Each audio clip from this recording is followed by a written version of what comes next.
Well, hello, and welcome to Stuff I Heard with Josh Peak. This is Stuff I Heard, episode 30. 30. 30. I got 30 episodes. Who would have thought that I could do this crap for 30 episodes? Certainly not me. I thought this would be a hobby that I could pick up, and at some point I would go, this is stupid. Why am I doing this? And I'd quit doing it. But I was wrong. Wrong. Anyway, today is, I like to do the day. Today is August the 25th. It's a Saturday. Bert Kreischer's Netflix special came out yesterday on the 24th. It's called Secret Time. I encourage everyone watching this or listening to this on your device to go to Netflix and check it out. Like most of Bert's stuff that he does, people pirate it and put it on YouTube pretty quickly because it's worth sharing. He just wants people to watch it. It's great, though. I gotta say, I've watched his other specials. I was a big fan of the Machine special that he did for Showtime. I was not a big fan of Showtime because I didn't have Showtime and I didn't want to sign up for Showtime just to have it for that one special. So I didn't get Showtime. But I do have Netflix, and Netflix is kind of a big deal right now. If you think about the way Netflix has kind of taken over viewing, it is sort of the go-to for all of the people who consider themselves cord cutters, people who've gotten rid of their cable, gotten rid of their satellite. This new platform ability to be able to just watch things through streaming is the way things are going. We're getting into college football season. I looked online last night, and apparently college football kicks off next week. I don't know what I'm going to do. Please, if anybody has suggestions on how I can watch college football without having to pay DirecTV, which I hate, or some other streaming app that's inferior. I just want to be able to watch SEC football. I want to be able to watch the Gamecocks play. I want to be able to watch just college football in general. I don't have to watch, but I like watching the ESPN Game Day Saturday mornings. Again, I don't have to watch it, but I would like to watch it. It's kind of fun to watch sometimes. It's kind of gone downhill last year. Now that Lee Corso is getting much older, you can tell that the effects of age is sort of hitting in. He's not as sharp as he used to. So it's up to the other guys to kind of pick up the pace. And Herb Street does a good job, but the other guys are kind of just they're used to Corso doing more. And I don't know if that's something that they're going to work on or they worked on all season to improve on. But at some point, they're going to have to keep the thing going without Corso. Now, for the longest time, Lee Corso has been Saturday morning game day for me. Herb Street has done a great job of taking that lead and being sort of the voice of reason, but also the driving force of the conversation. He does a good job of color commentation and hosting. But again, I don't have to watch it. I like to watch it. I would like to watch some college sports, though. If anybody has suggestions on how I can watch it, I know a couple years ago there was like a European website that you could log on to, and you could watch all of the games for anybody, and then you can just stream them to your TV. I wouldn't mind doing that. That'd be awesome. What I don't want to do is I don't want to go, okay, yeah, I'll sign up for DirecTV again, and there's such a pain in the neck with the way that their streaming service works, and you can't watch live sports with it. So it does no good. I mean, what's the point if I can't watch live sports? I mean, if something comes on ABC, CBS, or NBC, I'm out of luck. I'm not gonna be able to watch anything. If it's on Fox, apparently Fox is the only local channel we get. I know some people right now are going, you could just hook up an antenna. Okay, where?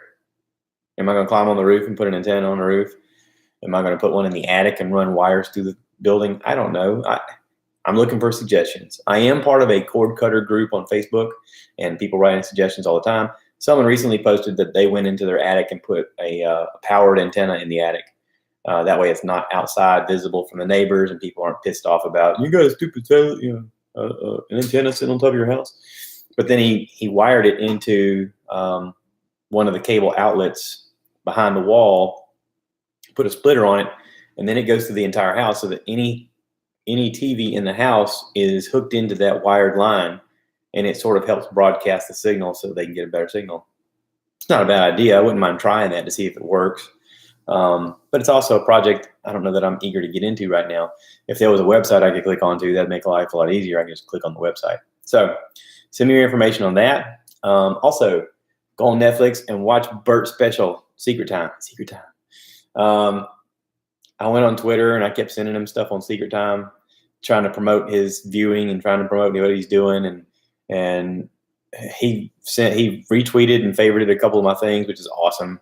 I think Twitter's so cool in the fact that you can interact with people who are considered celebrities. I mean, when I was growing up, I remember the biggest comedians of my day were Richard Pryor, who was, starting to do more movies and less comedy. Eddie Murphy, who was big into comedy and starting to do movies. Robin Williams, who was doing a little bit of both, who was great at both. But we find out later was kind of having some issues in his personal life. I guess they all kind of had issues in their personal life. If you think about it, a comedian is sort of a broken toy. They've built coping mechanisms to deal with life as it's been handed to them. And from that comes comedy. From that comes a sort of truth telling. They're able to boil down what it is that's happening to them in a way that's somewhat funny so that they can cope with it. And they find a way to make it funny for us so that we watch it and go, yeah, he's right. I mean, I totally get what he's saying. And so, I've always been a kind of person who admires watching them do their craft.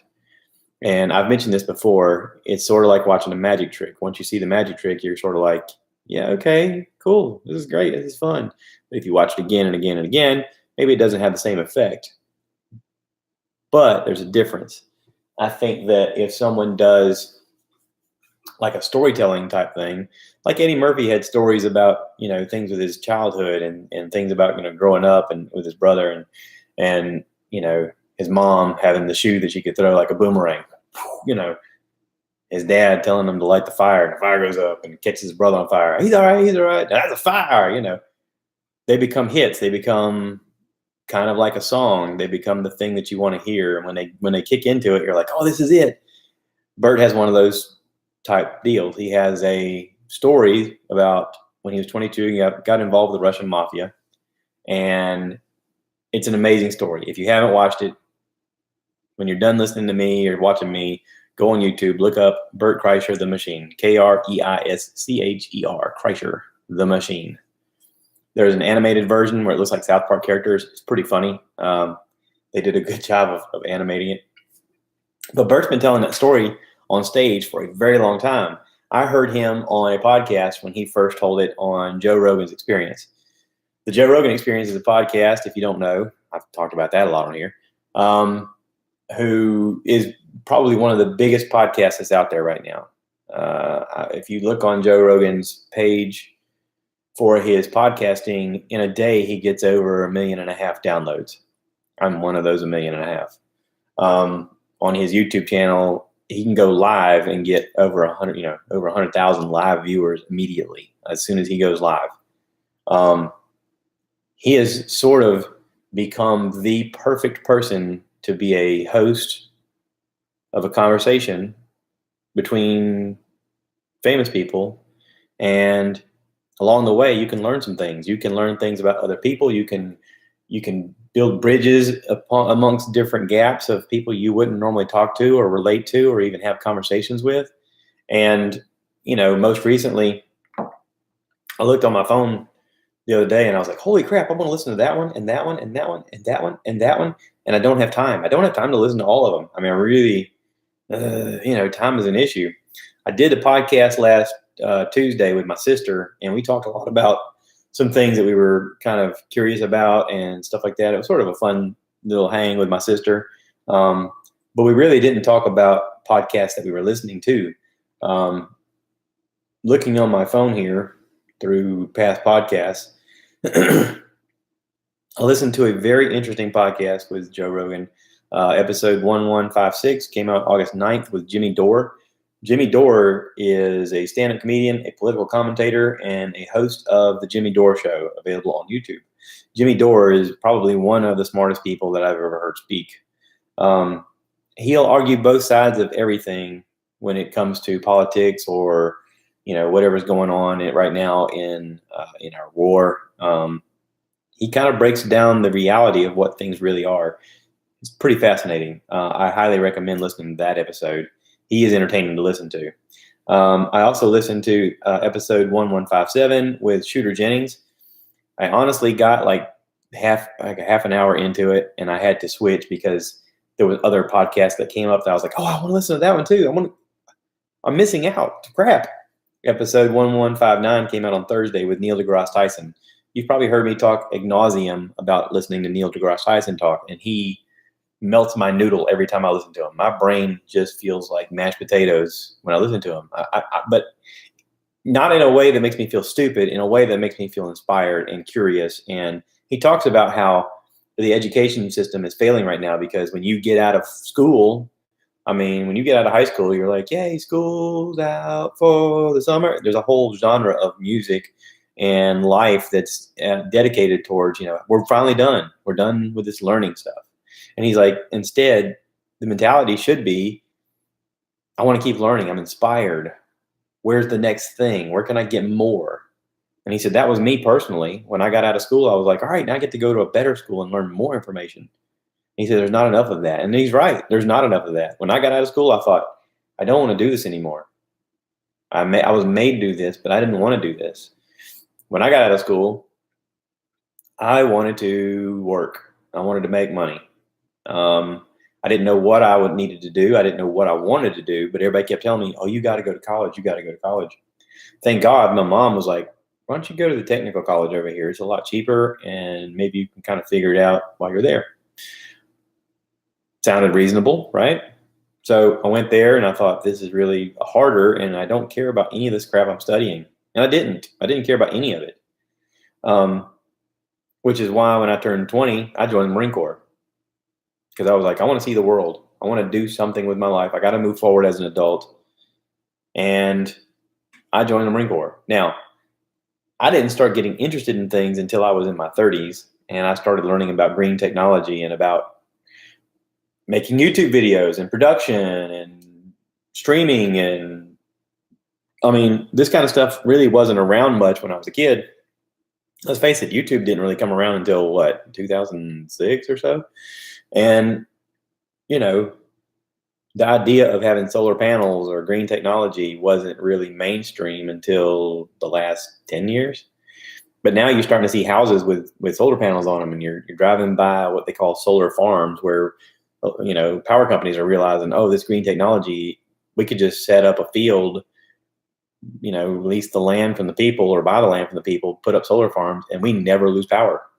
There was a big fear.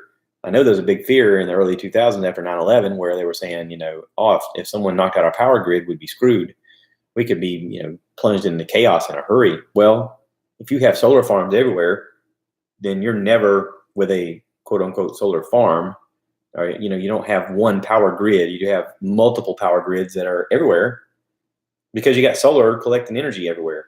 I read a fact one time. It was something that Joe Rogan had published on his Facebook page, and it said, it was from a scientist who said that if you built a solar farm in the Gobi Desert in Saudi Arabia, the size of Rhode Island, that you could power the entire world's energy needs through solar.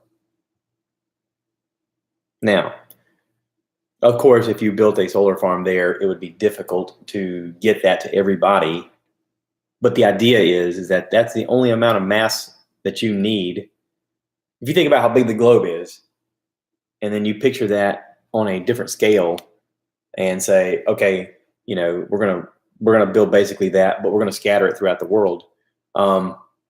It sort of brings into perspective a different view of how much is needed. So if every state just built a few of these here and there, or every country built a few of these here and there, the more and more that we build, the more energy we can collect that's nonstop coming down on us. We have a sun. We have a bright star shining down on us. We have the ability to collect the energy from it. It's free. It's coming. And we're just too stupid to figure out how to harness it. Or we're too greedy that we want to keep collecting money from nuclear power plants and energy plants and stuff like that. it's just a matter of time before this resource that's free becomes free to everybody. Now, it's up to the power companies to decide if they want to get on board with it now and get people used to paying for it through them so that they don't have to deal with putting up a structure or maintaining it or whatever. Or people go, screw you, I'm going to do my own. And they build their own. And that's what a lot of people are doing right now. They're putting their own on the roof. They're investing in it now. They're like, I don't need the power company. And they're right. You know, if you think about what's available to you right now, in a lot of places, resources are available for free regardless. You can get your water from the ground if you drill a well deep enough. I guess it depends on where you live, but for the most part, you can get water if you drill a well deep enough. You can have septic so that you don't have to pay for sewer. You can get electricity from the sun. You can have wind energy if you're in that sort of position. But there are resources available. It's just a matter of time before people figure it out and they get off of the grid. They get out of the rat race. They get out of the mentality of, I have to be signed up to these people. You know, I've talked before about how I've got a 2013 Dodge Ram, and I like my truck. I really like my truck. But my dad retired this year, and my dad went out and sold some old cars that he had. He collects and builds old cars and refurbishes old cars. And he sold some old cars, and he went out and bought a used Prius. And I thought, Prius, really? That really doesn't fit you. I mean, as far as I know. But there's a weird kind of balance there where he's like, you know, I'm on a fixed income now, and 60 miles of the gallon is still 60 miles of the gallon. And he's right. If you think about the gas prices the way they are, they don't ever really go down. They just continually rise. Every now and then there's a dip, but it continually rises. So if you've got a car that's 60 miles of the gallon, you're already thinking ahead of, yeah, I mean, right now I think today gas is $2.50 something at our local pump. You know, in a year, could it be $3.50 something? Probably. It's very possible. But he's thinking ahead. It doesn't take as much to fill up his tank. He doesn't have to pay as much. He can go farther. It's not as cool as my truck. But I guess it's all perspective. My truck is cool to me right now because I'm 44. If I'm retirement age, then a Prius looks pretty darn cool too. So it's all about perspective. But anyway, listen to Neil deGrasse Tyson, since we're on the subject of solar.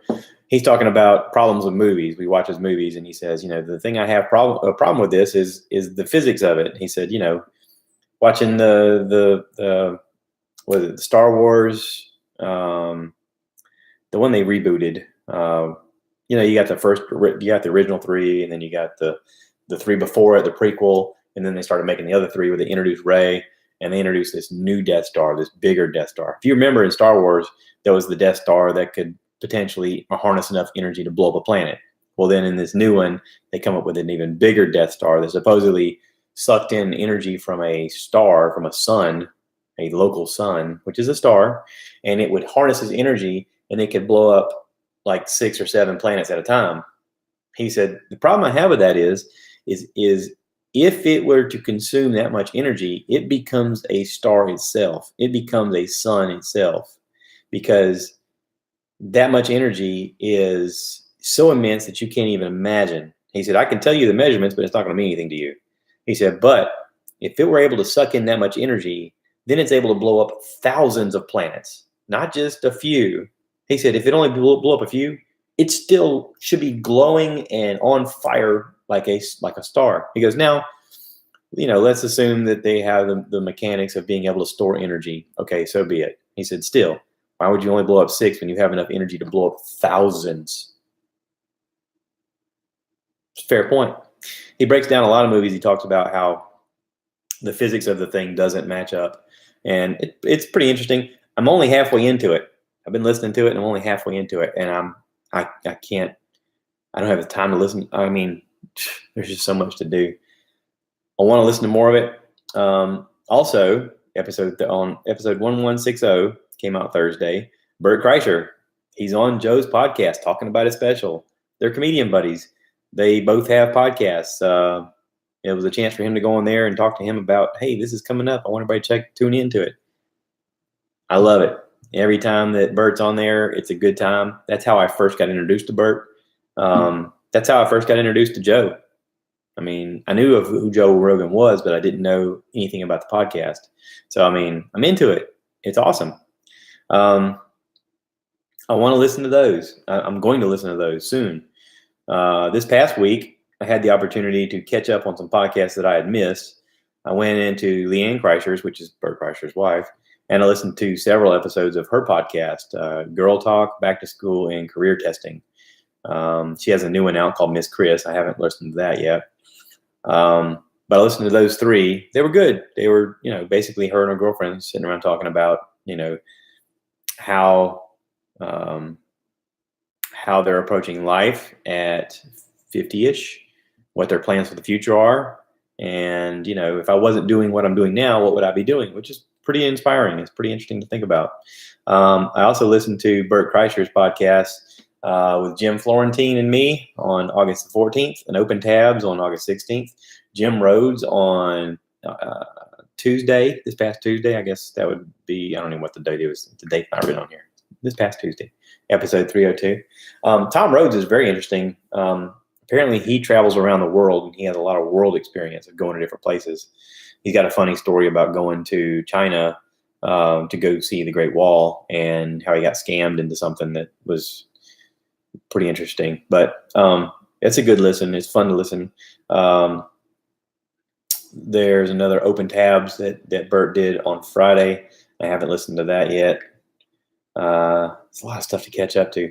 Bert went on a tear and did a bunch of people's podcasts. One of the ones I want to listen to is called Your Mom's House. It is hosted by Tom Segura and Christina Pajinski. They're both podcasters, and they are, I guess, Bert's best friends. I know Tom is Bert's best friend. They actually came up in comedy together. They were comedians in the beginning. I think both of them took turns hosting for Jay Moore early on in New York, and they traveled with him. Christina Pajinski used to be on Road Rules on MTV, and I guess Tom and Christina met. They fell in love. They now have a kid and another one on the way, and Tom's doing great things. Tom is moving up in his comedy career, and he's starting to do movies, and their podcast is really good, very popular. They have episode 462 with Bert Kreischer, and it's pretty darn cool. I have not listened to it yet. I have listened to their podcast a lot, but I haven't listened to this episode yet, but I'm going to. There's just so much to take in. I know this is called Stuff I Heard, and I do like to talk about stuff I heard. I am a big fan of what people are doing. I'm a big fan of what people are creating. But I'm also a fan of not only what people are recording for volume, audio, but also what people are doing visual wise. There is, let's see if I can find it. There is a guy on Instagram. It's AZ__. It's got 2 underscores. That's the underline thing. Productions. His name is Daniel Johnson. He is a husband to a girl who she is the trainer at the gym that wife goes to. He has gotten into photography big time. A lot of stuff with time lapse and with light, and the imaging is incredible. If you're watching the video right now, I'll show you an image of something that he's done. That's pretty cool. He's doing these neat tricks with light, and he's learning it from watching other people's videos online. It's pretty neat. He follows another guy. I'd like to talk about him for a second. I like promoting things that people are doing that I think are cool. Eric Parr Photo, ERICPARE Photo. I guess that would be Eric Pear Photo. Eric Pear does these incredible things with light. I don't know how he does it. Apparently he's got tutorial videos that are linked to YouTube. It's really, really incredible looking. He does this stuff with these light tubes and with using some type of shutter speed adjustment to where he can make these incredible images. And I just think it's fascinating. I want to learn how to do some of this kind of stuff. You come across people who are doing this stuff and you're like, how do they do that? And then you realize that you're only a few steps away from learning it yourself. All you have to do is go down the rabbit hole and figure it out. It's just beautiful. Look at that. Isn't that incredible? If you're listening to this, go check out Eric Pear Photo on Instagram. It's really, really cool. Again, my Instagram is JTATPEEK. You can see what's going on in my life. I post up all kind of silly stuff all the time. There's always something fun to look at. There's always something to go down the rabbit hole with. I encourage everybody out there who's listening to my stupid voice right now to find something you're passionate about, share it, get involved, be a part of it. Right now, my dad's writing in on the Instagram. Hey, Dad, morning, having some coffee. Or not the Instagram, the YouTube. Part of this idea, part of this experiment, part of the thing I'm doing is I want people to be part of the community. I want us to be able to share ideas and to bounce ideas off of each other, but also to promote people, to talk about, hey, this is what this person is doing. You should really check it out. That's how we grassroots build anything, or that's how you build anything, period. You need help. You need people involved. So get involved, be a part of it. This morning, I have a project that I'm going to work on. I got two things, and I'm not sure which one I'm going to work on. I'm actually reaching out to this guy, Daniel Johnson, to see if he's available to do some stuff. His wife is a trainer at the gym, and she's supposed to do a special fundraiser thing downtown Florence. And part of it is he wants to help her film a commercial for it, or film like a promotional video for it. So this morning I got up and I got my drone out, and I got the batteries charging over off on the side. And I got my big camera here, and the batteries are charging on it, and I'm ready to go. I texted him and I said, hey, we talked about doing this. What do you need? I'll bring the drone. I got the iPad charging up so that I can use it for the screen for the thing. I hadn't heard from him yet. I'm sure he was probably asleep when I texted him, and he's probably waking up now going, oh crap, yeah, I gotta. So anyway, I'm just getting ready so I can be ready to go. I got that going on. And then also at work, we're having a truck rodeo today. And I talked to my boss about possibly going and recording some stuff there. So we'll see. We'll see what I get out of it. Could be a big production day. Could be a day where I go out and everybody goes, now we're good. So fingers crossed. Hopefully all this will work out. If it does, check out my YouTube page, Joshua Peak. You'll see my silly face and probably a really cool hot rod in the background. You'll know that's me. And click on the newest video. And it's probably going to be this podcast to start with, but then there's going to be more. I am learning more with the garage band. If you watched my video of playing in the water, the guy with the camera that's going, and he does like a flip, and then he records me swimming underwater, and I record him swimming underwater. That's Daniel. So we got to play together last Saturday, and we're probably going to work together on future projects. So anyway, check it out.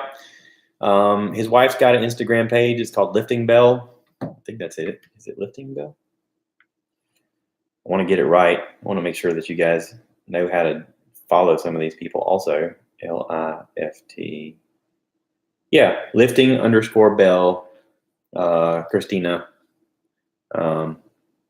Pretty cool page. She's got a lot of tips on there. She's got a lot of motivational stuff. She shows you some workout stuff. For a few years, she was a model for an energy drink called Bang. I helped her do a project for a promotional thing that they were doing one time. And I think now she's kind of doing something independent. She's wanting to build her own brand. And I'm going to eventually have her and her husband as guests on the podcast. And we want to talk about what they're doing and how we can help them become successful in what they're doing. So So it's all about building community, and we're doing it a little bit at a time, right? So I'm going to get off of here. I can see that one of my drone batteries is full. I'm going to unplug it, and plug in another one. I'm also going to reach out to a friend of mine, Byron, and see if he's available to do a podcast. I have another project coming up. A guy I work with, John Powers, has got a barn or a 2-story shelter that his grandfather and his dad built. That's made with some junk wood and it's a mixture of junk wood and good wood, and he's wanting some help kind of dismantling it. And I'm gonna talk to him about how do you want to dismantle it.